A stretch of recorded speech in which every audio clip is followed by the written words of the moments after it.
Welcome back. Physics education में आपका स्वागत है। आज के इस वीडियो लेक्चर्स में हम लोग बात करने वाले हैं प्रीवियस ईयर क्वेश्चंस को। लास्ट वीडियो लेक्चर्स में हम लोग डिस्कशन किए थे आर्किमिडीज प्रिंसिपल पे, और आपको एक सिंपल फंडा यही देखने को मिला कि कोई भी बॉडी अगर लिक्विड में हो तो लिक्विड उसके ऊपर एक फोर्स लगाता है जिसके कारण वो बॉडी हमको लाइटर फील होता है। और वो जो अपवर्ड फोर्स है जिसको आप बॉयंसी फोर्स के नाम से जानते हैं, उसका मैग्नीट्यूड जो है वो wait of the fluid displaced by the body के इक्वल होता है। और ये बहुत ही इंपॉर्टेंट बस छोटा सा टॉपिक है, लेकिन क्वेश्चन बहुत सारे आते हैं एग्जाम में। जैसा कि आपको एक क्वेश्चन ऑन बोर्ड दिख रहा है जो कि 2010 में पूछा गया था कि a ball is made of a material of density rho. So here this one is ball and ball density is given as rho, where rho oil is less than rho and rho is less than rho water. So density of ball is lies between density of oil और water, यानी यहाँ पे density जो ball का है वो oil के density और वाटर के डेंसिटी के बीच का।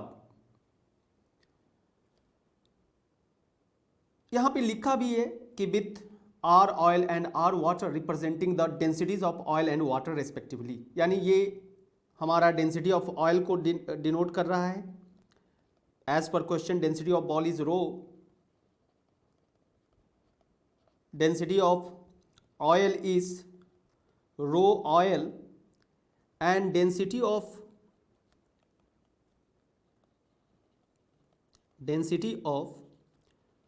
Water is rho water. इसका जो वैल्यू है डेंसिटी का, बॉल का जो डेंसिटी है वो वाटर के डेंसिटी और ऑयल के डेंसिटी के बीच में लाई कर रहा है। कहता है कि the oil and water are immiscible, यानी दोनों मिक्स नहीं हो रहा है। If the above ball is in equilibrium in a mixture of this oil, equilibrium कहने का मतलब यहाँ पे नेट बैलेंसिंग फोर्स जो है वो जीरो है और इक्विलिब्रियम कंडीशन में है ऑयल और वाटर के मिक्सचर में ये बॉल, तो इसमें से कौन सा picture, which of the following pictures represent the equilibrium position, यानी वो बैलेंस कंडीशन में किस में देखने को मिल सकता है। तो सबसे पहला आपको हमेशा ध्यान रखना है कि हम लोग कल डिस्कशन किए कि अगर बॉडी का डेंसिटी फ्लूइड के डेंसिटी से कम हो तो वो फ्लोट करता है, और अगर इक्वल है तो सस्पेंडेड बॉडी मानते हैं, और अगर ग्रेटर देन है तो वो बॉडी सिंक हो जाएगा। अब यहां पे आप बोल सकते थे कि sir as per question density of water जो है वो डेंसिटी ऑफ ऑयल से ज़्यादा है। डेंसिटी ऑफ वाटर जो है वो ऑयल से ज़्यादा है, क्योंकि आप यहाँ पे अगर ये पार्ट को देखें तो कहीं ना कहीं ये मान के चल रहे हैं कि इसमें डेंसिटी वाटर का ज़्यादा है। तो वाटर का अगर डेंसिटी ज़्यादा है तो वो नीचे रहेगा। तो आप यहाँ पे दो ऑप्शन तो डायरेक्टली बोल सकते हैं कि इनकरेक्ट है, क्योंकि इन दोनों केस में ऑयल नीचे है। अब बचा बी एंड डी, जहाँ पे दोनों में बॉटम में हमारा वाटर है। अब आपको यहाँ पे देखना है कि ये डेंसिटी जो है बॉडी का, वो डेंसिटी हमारा ऑयल से ज़्यादा है, ऑयल से ज़्यादा है। इसका मतलब है कि ऑयल के कंडीशन में अगर ऊपर में फ्लूइड ऑयल है और बॉडी का डेंसिटी ज़्यादा हो जाता है तो वो सिंक कर जाता है, सिंक।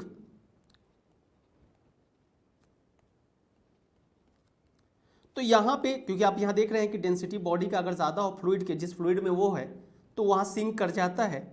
तो ऑयल के डेंसिटी से ज़्यादा है तो बॉडी ऑयल में सिंक कर जाएगा, लेकिन वाटर के डेंसिटी से ये कम है तो वाटर पे ये फ्लोट करेगा। तो इसका मतलब हो गया कि अब ये सिचुएशन में अगर देखा जाए तो ऑयल के लिए सिंक मतलब सबसे बॉटम में, और वाटर के लिए, ऑयल के लिए यहाँ पे हम देख सकते हैं कि ऑयल के लिए बॉटम में आ गया उसके, और वाटर के लिए फ्लोट होने लगा। तो अब इस क्वेश्चन का करेक्ट आंसर आप बोल सकते हैं कि बी है, डी भी नहीं है हमारा, क्योंकि डी में आपका ये जो बॉडी है ये फ्लोट कर रहा है ऑयल में भी, जबकि ऑयल के डेंसिटी से इसका बॉडी का डेंसिटी ज़्यादा है, तो ये ऑयल के बॉटम पार्ट में होना चाहिए था, लेकिन ये ऊपर में फ्लोट करते हुए दिख रहा है। तो आई होप कि इस क्वेश्चन को आप समझ चुके हैं, और ये बहुत इंपॉर्टेंट कॉन्सेप्ट है, आपको ध्यान रखना है। नेक्स्ट क्वेश्चन कहता है कि a hollow spherical shell at outer radius R floats just submerged under the water surface. यानी यहां पे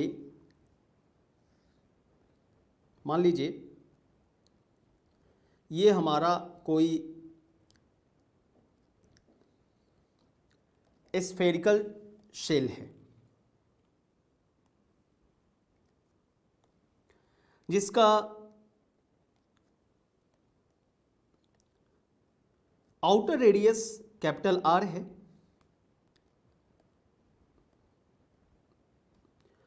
और inner radius of the shell is small are.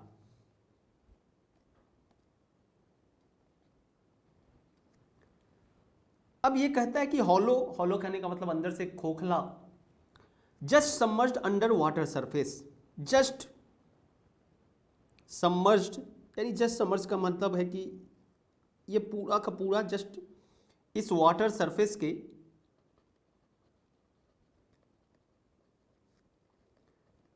Just submerged में है, यानी ये फ्लोट भी कर रहा है, यानी ऊपर में ही है, पूरा का पूरा जस्ट सबमर्ज्ड है, ऐसा नहीं कि वो सिंक हो गया है, डूब चुका है।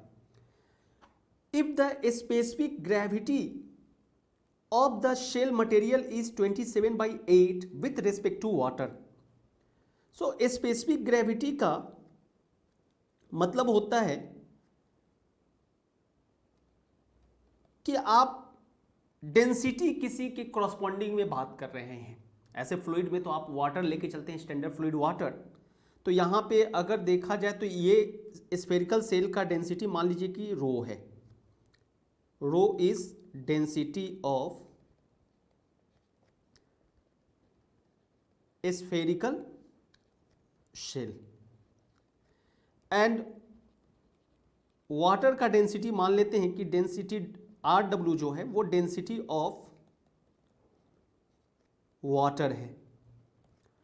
तो यहाँ पे स्पेसिफिक ग्रेविटी का मतलब हो गया कि स्फेरिकल सेल का डेंसिटी कॉरस्पॉन्डिंग टू वाटर बात कर रहा है, और ये वैल्यू दिया हुआ है अपने को 27/8 R/RW।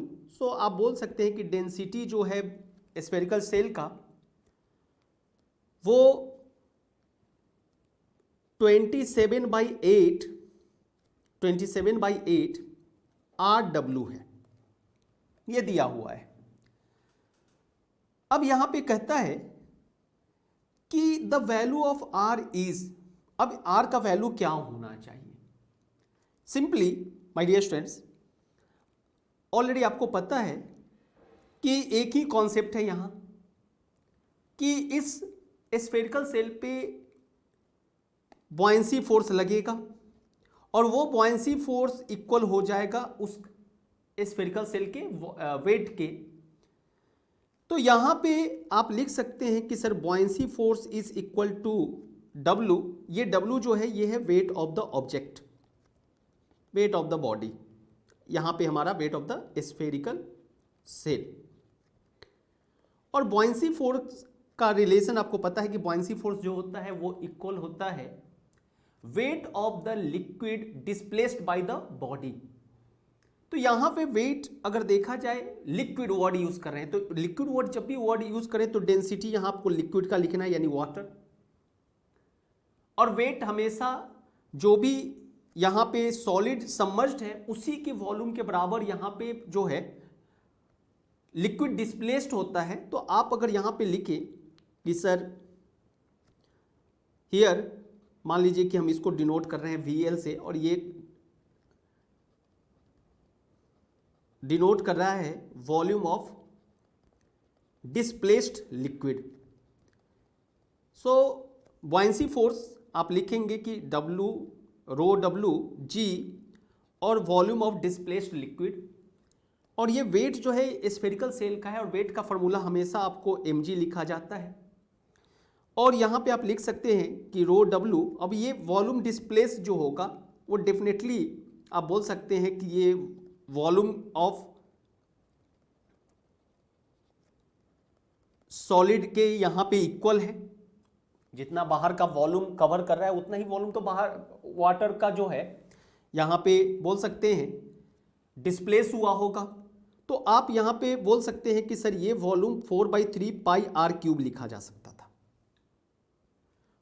और m सॉलिड का है तो रो ये वॉल्यूम जो है ये वेट, क्योंकि हॉलो स्फीयर है तो हॉलो स्फीयर का वेट जो है यानी volume of hollow sphere I am writing here, और ये g, सो g और g तो कैंसिल हो गया। अब आप यहां पे बोल सकते थे कि sir rho W 4/3 pi are cube is equal to rho, and rho जो है आप चाहे तो अभी यहां पे लिख सकते हैं, अभी एक स्टेप आगे हम लोग फॉलो करेंगे। अब आपसे पूछिए कि वॉल्यूम ऑफ हॉलो स्फीयर क्या हो सकता था, तो वॉल्यूम ऑफ हॉलो स्फीयर आप हमेशा ध्यान रखें कि 4/3 पाई और यहाँ पे r cube minus small are cube होगा। This one is volume of hollow sphere. So again my dear students 4/3 by 4/3 pi cancel हो जाएगा। सो रो W के साथ आर क्यूब भी है, हम लोग यहाँ पे पहले लिख ले rho r cube minus small are cube. अब यहाँ पे आप चाहें तो अब आर के जो रो है उसके जगह पे आप लिख सकते हैं 27/8 rho W R cube minus small are cube. अब ये वैल्यू कैंसिल हो गया। So now my dear students हमारे पास जो वैल्यू है वो है R cube 27/8 R cube minus small are cube, और इसी को आप लिख सकते हैं R cube is equal to 27/8 R cube minus 27/8 small are cube, ऐसा लिखा जा सकता था। और अब आप इसी को लिख सकते हैं कि sir this will be 27/8 small are cube is equal to 27/8 R cube minus R cube, ऐसा लिख सकते हैं। और ये वैल्यू आप ऐसा लिख सकते हैं कि सर दिस विल बी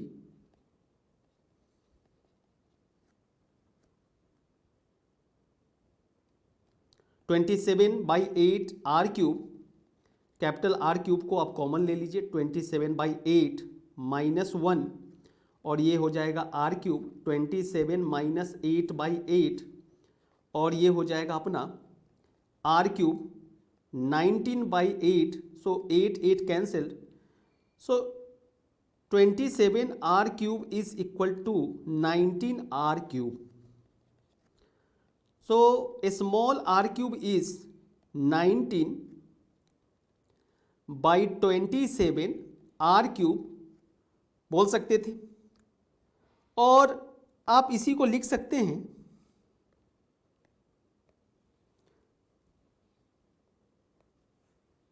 कि sir small R is equal to 19⁻⁴ R 3⁻⁴ by 27⁻⁴।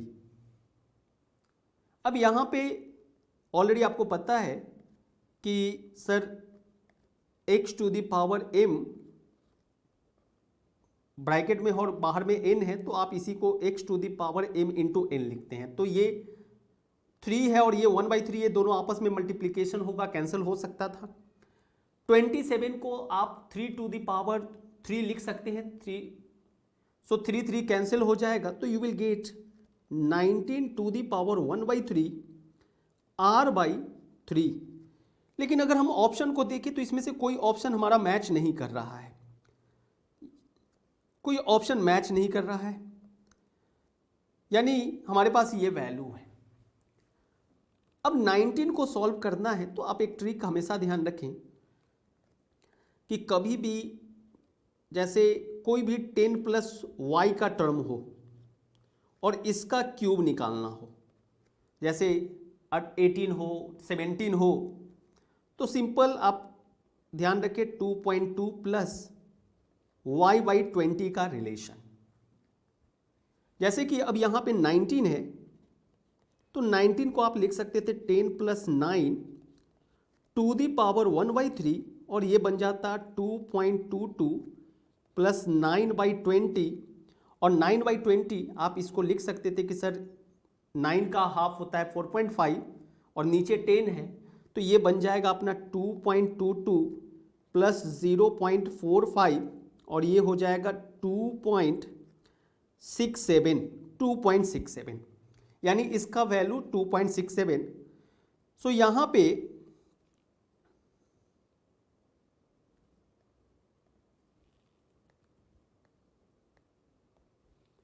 आप बोल सकते थे कि सर स्मॉल r का वैल्यू जो है डेट विल बी 2.67/3r, और जब आप इसको डिवाइड करेंगे 2.67 बाई, यानी आप इसको डायरेक्टली ऐसे भी लिख सकते हैं कि सर 267/3 × 100r, और ये आपको दिख रहा है कि 8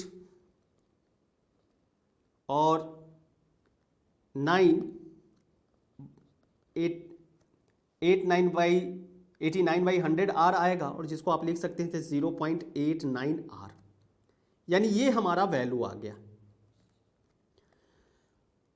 अब यहां पे ऑप्शन में पहला ऑप्शन को देखें तो 8/9 है, फर्स्ट ऑप्शन 8/9 है, तो 8/9 अगर देखा जाए तो अगर आप डिवाइड भी करेंगे 8/9 को तो ये भी वैल्यू आएगा 0.888r। सो आप इसको लिख सकते हैं कि सर 0.89r के इक्वल है, यानी यहां पे आपका करेक्ट आंसर हो जाएगा ए।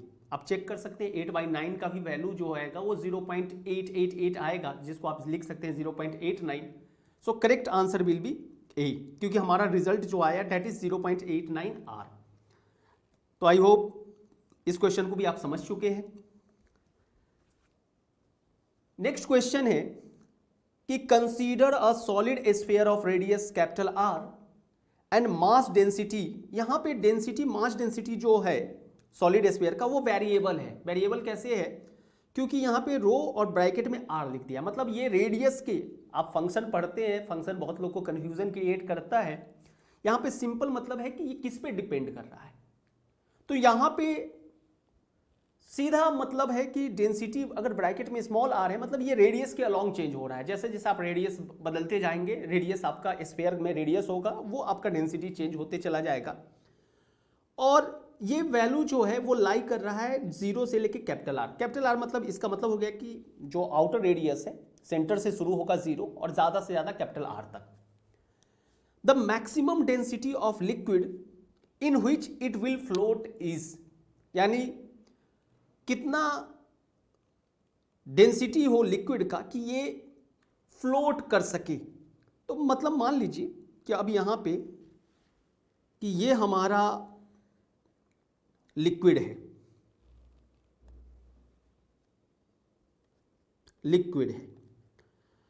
और कंसीडर करिए कि यहां पे ये जस्ट मतलब फ्लोट हो रहा है, यानी पूरा लगभग सरफेस के जस्ट नीचे तक सबमर्ज्ड है, पूरा का पूरा ये स्फेरिकल सॉलिड बॉडी।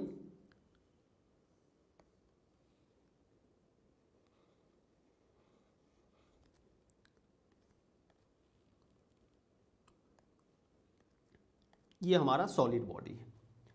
अब इस बॉडी में ऑलरेडी आपको पता है कि यहाँ पे सेंटर है और ये इसका रेडियस जो है वो कैपिटल आर है,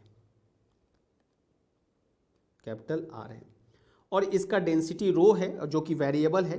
rho is function of radius, यानी इस पे डिपेंड कर रहा है, और ये दिया हुआ है rho not 1 minus small are square by capital are square.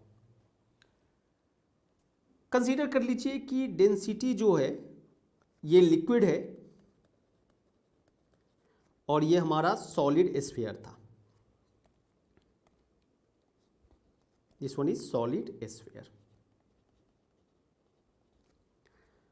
और डेंसिटी ऑफ लिक्विड को हम लोग डिनोट कर रहे हैं रो एल से। अगेन वही कॉन्सेप्ट है हमारे पास F B equal to W का, लेकिन आपको several times I told you कि हमेशा मेरा जो एनालिसिस रहा है कि इंटीग्रेशन और डिफरेंशिएशन पे फोकस ज़्यादा किया है। अब जैसे जब भी कभी आपको इस तरीका का फंक्शन दे कि ये डिपेंड कर रहा है, यानी ये वेरिएबल हो गया, तब आप एक छोटा सा एलिमेंट मान के चलिए, यहाँ पे मान के चलिए कि एक छोटा सा स्फीयर है इसी बॉडी के अंदर, ये जो सॉलिड बॉडी है उसके अंदर हम मान के चलते हैं कि कोई स्फीयर है, जस्ट एग्जाम्पल, बहुत छोटा है, और वो बहुत छोटा स्फीयर जो है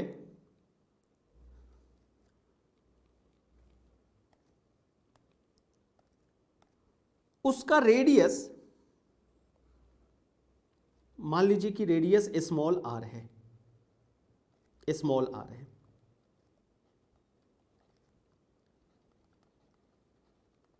radius of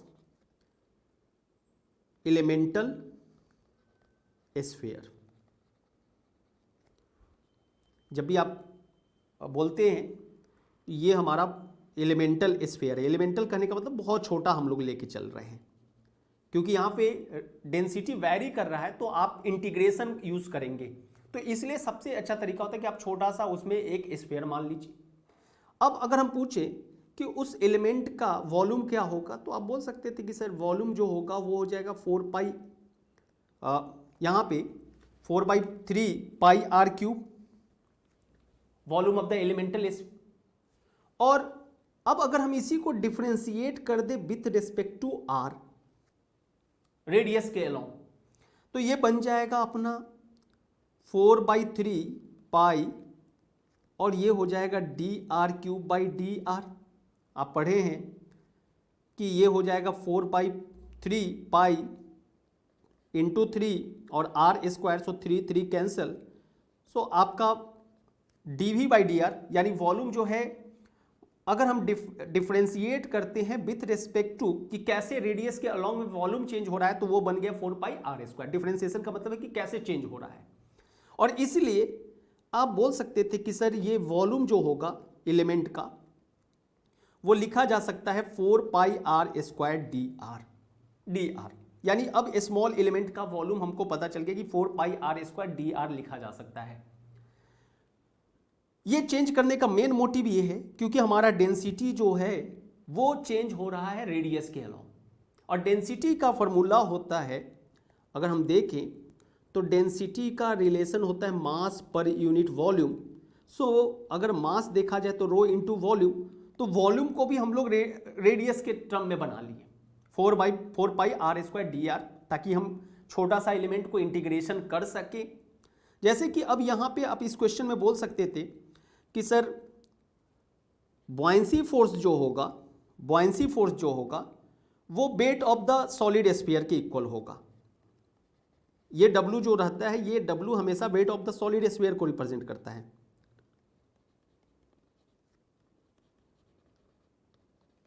weight of solid sphere, और आपको पता है कि यहाँ पे बॉयंसी फोर्स जब भी लिखना हो तो आप लिखते हैं कि ये बॉयंसी फोर्स जो है, अब इसके नीचे हम लिख रहे हैं कि इसको भी इक्वल किया जा सकता है weight of liquid displace by the body. तो वेट ऑफ लिक्विड जब भी लिखना हो तो आप लिक्विड का डेंसिटी लिखिए, G लिखिए, और वॉल्यूम क्या लिखना है कि क्योंकि वर्ड यूज करें कि weight of liquid displace by the body, तो जितना वॉल्यूम का बॉडी गया होगा उतना ही लिक्विड डिस्प्लेस हुआ होगा। अब ये ऑलरेडी आपको पता है कि ये स्फीयर 4 पाई आर क्यूब का है, यहाँ पे 4/3 पाई आर क्यूब इसका वॉल्यूम होगा, तो उतना ही हमारा डिस्प्लेस हुआ होगा लिक्विड।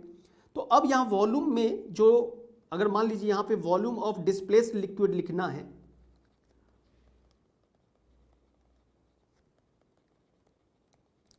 तो आप ऐसा लिख सकते थे, और W को जो वेट ऑफ सॉलिड स्फीयर है उसको आप लिख सकते थे mg, g और g कैंसिल हो गया। आप इसी को ऐसा भी लिख सकते हैं कि सर रो l, ये वॉल्यूम कितना से डिस्प्लेस हो रहा है, कितना वॉल्यूम डिस्प्लेस हो रहा है, तो वो सॉलिड जो इंसर्ट हुआ है उसी के वॉल्यूम के इक्वल होगा, तो 4/3 पाई आर क्यूब। m मास है, तो आप इसको लिख सकते थे रो, ये सॉलिड का रो है, और यहाँ पे वॉल्यूम। अब लेकिन इंटरेस्टिंग क्या है कि हम यहाँ पे बहुत छोटा वॉल्यूम लेके चल रहे हैं, उसी को इंटीग्रेशन करना है, क्योंकि यहाँ पे ये जो पार्ट है ये वेरिएबल है, इसलिए अब आपको यहाँ पे क्या करना होगा कि सर रो जो है हम यहाँ पे इंटीग्रेशन ले रहे हैं, और इंटीग्रेशन रो, इस वॉल्यूम को हम लोग मान के चल रहे हैं कि छोटा सा वॉल्यूम कंसीडर किए हैं। डेंसिटी को अगर छोटा सा वॉल्यूम से अगर मल्टीप्लाई कर दे, तो उस छोटे से एलिमेंट का, ये छोटा सा एलिमेंट का कोई मास पूछे, what is the mass of this element, तो आप बोल सकते हैं कि सर ये हो सकता था रो डी भी। डेंसिटी मान लीजिए कि रो है, और यहाँ रो वेरिएबल ही है, तो ये हो जाता रो डी भी है। और अब इसी को आप लिखते कि पूरा वॉल्यूम, अब पूरा जो स्फीयर है उसके वॉल्यूम, इंटीग्रेशन का मतलब है कि यहाँ पे नीचे में सबस्क्रिप्ट लिख दिए, इसका मतलब है कि अब हम पूरे वॉल्यूम के लिए बात कर रहे हैं, क्योंकि ये पूरे पे बॉडी पे बॉयंसी फोर्स लग रहा है। और तब ये आप बोल सकते थे कि सर ये इक्वल हो जाएगा रो, और dv जो है हमारा, dv जो है वो ऑलरेडी हम लोग यहाँ पे सॉल्व करके लिखे हैं 4 pi r square d are. अब ये रेडियस के फॉर्म में हो गया, रेडियस के, तो इंटीग्रेशन जिसके फॉर्म में होता है, लिमिट भी उसी के रेस्पेक्ट में बात होता है। तो अब यहाँ पे आपको लिखना है कि कहाँ से स्टार्ट हो रहा है रेडियस, 0 से लेके कैपिटल आर तक, तो इसलिए आपको यहाँ पे लिमिट भी देना होगा 0 से लेके कैपिटल आर तक। अब ये रो जो है ये ऑलरेडी वेरिएबल है, और ये रो आर से हम लोग यहाँ डिनोट कर रहे हैं, और वो वैल्यू है अपना 1 minus rho not into 1 minus small are square by capital are square. So अब आपको इस वैल्यू को यहाँ पे रखना होगा, rho L 4/3 pi are cube is equal to 0 to r rho not 1 minus small are square by capital are square into 4 pi r square d r. ये हमारा रिजल्ट आया। अब यहां पे इंटीग्रेशन में भी आपको पता है कि जो कांस्टेंट होता है उसको बाहर निकालते हैं। अब यहां पे बोल सकते हैं कि सर 4 पाई कांस्टेंट है, तो इसको अगर हम बाहर ले लें तो rho L into 4/3 pi are cube, और ये हो जाएगा इज इक्वल टू 4 पाई, और रो नॉट भी आपका यहाँ पे कांस्टेंट है, बाहर आप ले सकते हैं, क्योंकि यहाँ पे कभी भी ये जो वैल्यू दिया हुआ रहता है, ये रो नॉट जो है ये जस्ट आप कांस्टेंट इसको अज्यूम कर सकते हैं। तो बाकी वेरिएबल क्या बचा, तो 1 minus small are square by capital are square d R, और इंटीग्रेशन 0 टू आर।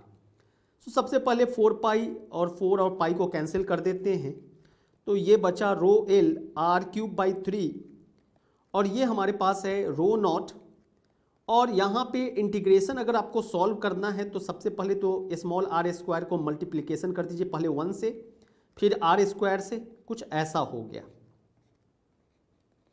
और आपको पता है कि इस रिलेशन को आप और सिंप्लीफाई कर सकते हैं मैथ से, थोड़ा हम आपको हेल्प करते हैं। मान लीजिए आप इसी को लिखते हैं रो नॉट, और अलग अलग आप इंटीग्रेशन कर सकते हैं 0 to R square d R minus 0 to R to the power 4 by R square d R, ऐसा भी तो लिख सकते थे। और आपसे कोई पूछे कि इसका इंटीग्रेशन क्या होगा, तो rho L R cube by 3 ये बन जाएगा रो नॉट, इसका इंटीग्रेशन हो जाएगा आर क्यूब बाई 3 और लिमिट अपना है 0 टू आर माइनस, यहाँ पे कैपिटल आर जो है वो तो कांस्टेंट है, तो 1 बाई आर स्क्वायर तो बाहर हो गया। और आर टू द पावर 4 का क्या इंटीग्रेशन होता है, ऑलरेडी आपको पता है इंटीग्रेशन का फॉर्मूला। हम ये फॉर्मूला क्यों लिखें, ऑलरेडी आपको पता है x to the power n dx को लिखा जा सकता है x to the power n plus 1 by n plus 1। So यहाँ पे आर स्क्वायर है तो इसके लिए आर क्यूब बाई 3 लिख रहे हैं। यहाँ पे आर टू द पावर 4 है, व्हाट यू विल राइट, आप कह सकते हैं कि सर ये वैल्यू जो होगा वो हो जाएगा R to the power 5 by 5 और लिमिट 0 टू आर। अब यहां से आप बोल सकते थे कि सर ये वैल्यू हो जाएगा rho L R cube by 3 R naught, और ये अपना लिमिट आपको भी पता है कि एक बार आप आर क्यूब बाई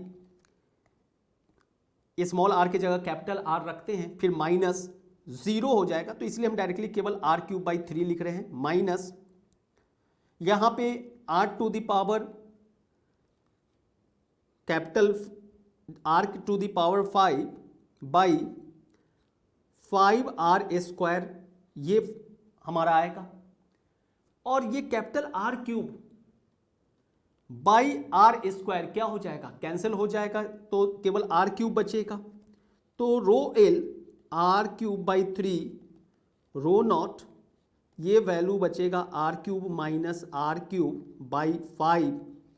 अब यहाँ से आप ऐसा लिख सकते थे कि sir rho L R cube by 3 rho naught R cube और 1 minus 3 by 1 minus 5 R cube cancel, so rho L is 3 rho naught, और यहाँ पे आप इसको सॉल्व कर सकते थे कि सर ये 15 ये 5 और ये माइनस 3, सो ये बन जाएगा अपना 3 रो नॉट 2 बाई 15, सो ये कैंसिल हो जाएगा और you will get 2 rho naught by 5।